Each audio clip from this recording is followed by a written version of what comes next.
No nos perdamos entre lo que es y lo que quién sabe qué será. Lo electoral es lo de hoy. Y hoy necesitamos saber y entender con precisión acerca del tema. El Tribunal Electoral del Poder Judicial de la Federación presenta Crónicas del Proceso 2024. Conduce Josué Ambriz Nolasco, secretario de Estudio y Cuenta del Tribunal Electoral del Poder Judicial de la Federación.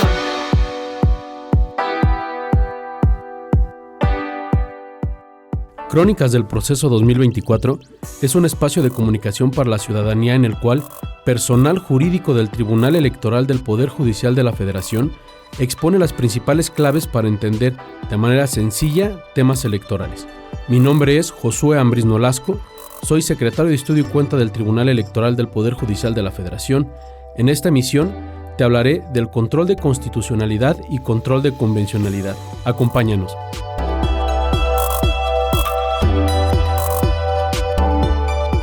En el tema del cual vamos a hablar el día de hoy, es necesario precisar que el control de constitucionalidad y convencionalidad significa de manera sencilla revisar los actos de las autoridades a la luz de lo que disponen tanto la Constitución como la Convención Americana sobre Derechos Humanos. Vamos a empezar platicando un poco de lo que es el control de constitucionalidad.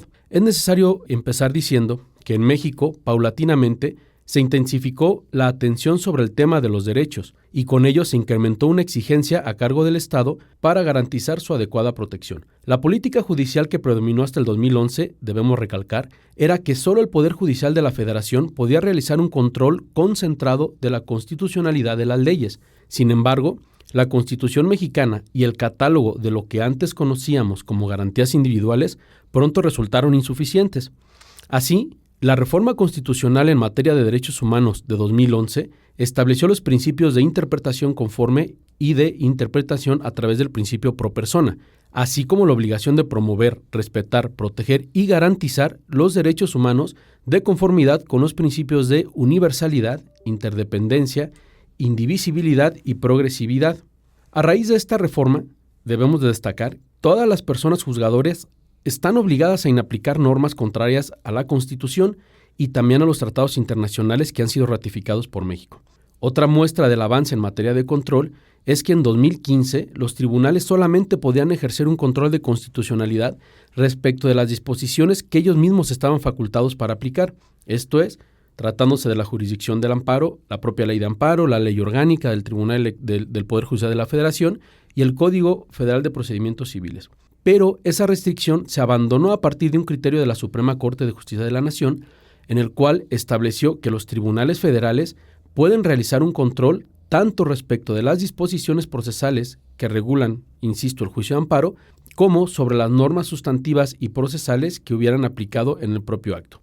Entonces, pasamos a ver cuál es el modelo actual de control de constitucionalidad que tenemos en México. Y lo podemos definir como un control mixto. ¿Por qué? Porque tenemos dos tipos de control de los actos que son o se estiman contrarios a la Constitución. El primer modelo se llama concentrado y a su vez lo podemos dividir en abstracto y concreto. El modelo concentrado abstracto se encuentra a cargo exclusivamente de la Suprema Corte de Justicia de la Nación, mientras que el modelo concentrado concreto lo realizan los restantes órganos jurisdiccionales del Poder Judicial de la Federación. Después pasamos a un segundo modelo, que es el control difuso, y este control difuso lo realizan todas las personas juzgadoras de las entidades federativas. Entonces, ¿cuál es la diferencia entre uno y otro? Bueno, si el control lo realiza la Suprema Corte, la consecuencia de una ley es que ésta se expulse del sistema normativo del país cuando es contraria a la Constitución, esto es, beneficia a todas las personas que se ubiquen en ese supuesto de la norma. Si el control lo realizan los demás tribunales federales, el resultado es declarar la inconstitucionalidad de la norma, pero hay que ser muy claros, esto solo habrá de beneficiar a la persona que promovió el juicio. Entonces, la otra vertiente es que cuando el control lo realizan las autoridades judiciales de los estados, o sea, los poderes judiciales de los estados, el efecto solamente será inaplicar la ley al caso concreto. Esto es, los juzgadores de los estados no pueden declarar la inconstitucionalidad de una ley porque, como dijimos anteriormente, eso solamente es facultad de los tribunales federales. En suma, considero que es clara la evolución del modelo del control de constitucionalidad y de los momentos que contribuyeron a su consolidación, de un nuevo sistema de derechos humanos que ha impactado en la manera de resolver los asuntos de los órganos jurisdiccionales. Hasta aquí pudiéramos dejar lo que es el control de constitucionalidad para hablar un poco de lo que es el control de convencionalidad. Y este se refiere básicamente a que en México existe la posibilidad de revisar las normas internas a través del control de convencionalidad, esto es, someter a estudio de esas normas su regularidad respecto de lo que establece la propia Convención Americana sobre Derechos Humanos. Entonces, es necesario hablar un poco de cuáles fueron los primeros pasos del control de convencionalidad en México y de dónde surgió este concepto que se adopta. Recordemos que la primera vez que se utilizó este término fue en el 2003, en un voto concurrente del juez mexicano de la Corte Interamericana de Derechos Humanos, Sergio García Ramírez, en el caso Mirna Machan contra Guatemala. Gradualmente comenzó la constitucionalización del derecho internacional o lo que se le llama una permisión o quebrantamiento constitucional en la materia, esto es, poder utilizar instrumentos internacionales en un modelo de impartición de justicia nacional. Actualmente, el modelo de control de convencionalidad, al igual que el de constitucionalidad, lo podemos dividir en dos tipos, una vertiente concentrada y una vertiente difusa. Pero aquí cambian un poco las reglas del juego. La vertiente concentrada del control de convencionalidad se ejerce por parte de la Corte Interamericana, quien es el último intérprete de la Convención Americana sobre Derechos Humanos. La otra vertiente se le denomina difusa precisamente porque la deben realizar todos los jueces nacionales de aquellos estados que han aceptado la jurisdicción de la Corte Interamericana, como es el caso evidentemente de México. Es un mecanismo, este control de convencionalidad, que incide en el derecho interno porque obliga a las personas juzgadoras a analizar la compatibilidad de los actos o leyes internas con los tratados internacionales y la jurisprudencia de la Corte Interamericana de Derechos Humanos. Ahora, escuchemos un promocional del Tribunal Electoral del Poder Judicial de la Federación y regresamos. ¿Sabes que hace 70 años las mujeres no podíamos votar? Hoy, gracias al Tribunal Electoral y al esfuerzo de millones de mexicanas y mexicanos, gozamos de igualdad de derechos. Las mujeres podemos defendernos de la violencia política de género, contar con un número igual de candidaturas y acceder a todos los cargos de elección popular. Nuestra lucha tuvo resultados y hoy el Tribunal Electoral está cerca de nosotras para asegurarnos que no habrá marcha atrás. Tribunal Electoral del Poder Judicial de la Federación. Tu tribunal.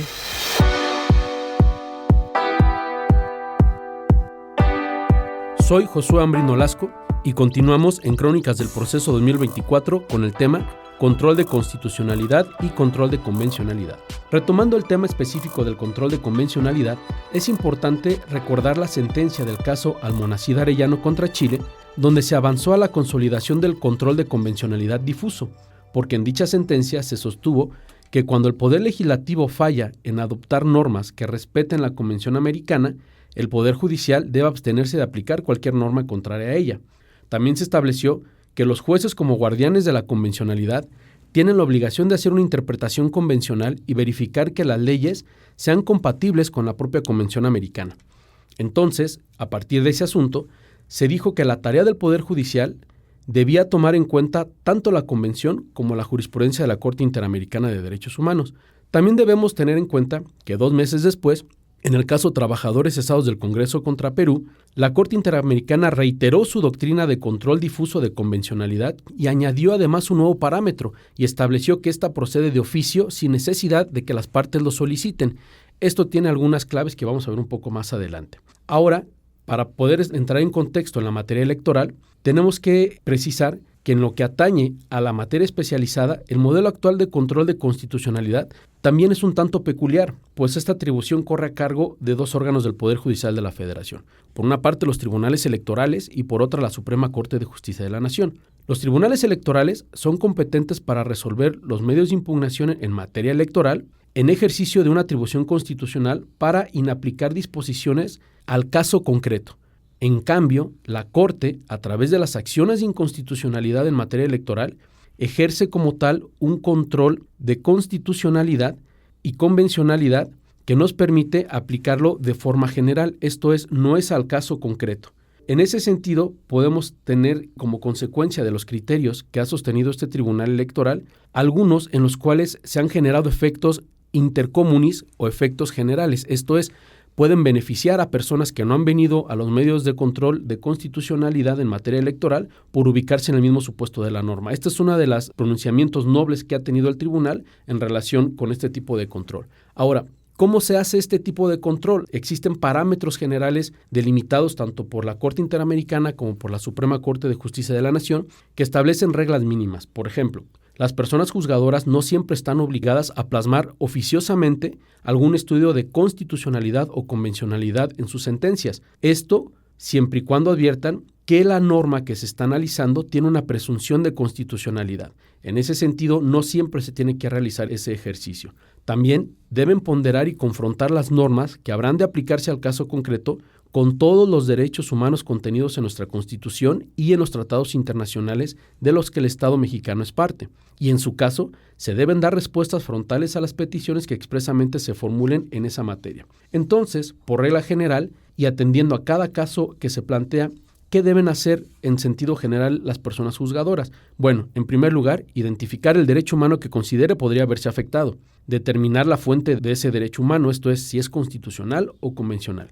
Analizar si la norma genera sospechas de inconstitucionalidad e inconvencionalidad, precisamente a la luz del contenido esencial del derecho humano, y además determinar si éste efectivamente se afecta o no a partir del acto que se está revisando. También se habrá de decidir sobre la constitucionalidad y o convencionalidad de la norma, la forma en cómo debe interpretarse y, en su caso, si ésta debe inaplicarse para el caso concreto. Como se ve, se necesitan requisitos mínimos para realizar este tipo de análisis, como precisar al menos qué tipo de norma en específico y cuál es el derecho humano que está en discusión. Pues bien, a grandes rasgos, el ejercicio del control de normas en México sigue esos parámetros mínimos para estar en condiciones de emprender el estudio de constitucionalidad o convencionalidad de las normas. Hemos llegado al final de esta emisión. Recordamos que las democracias requieren demócratas y la participación es la mejor forma de construir ciudadanía activa y vigilante. Te invitamos a seguir las emisiones Crónicas del Proceso 2024. En cada programa hablaremos de un tema relevante e importante. Síguenos, hasta la próxima. El Tribunal Electoral del Poder Judicial de la Federación presentó Crónicas del Proceso 2024. Gracias y hasta la próxima. Tribunal Electoral del Poder Judicial de la Federación. Tu tribunal.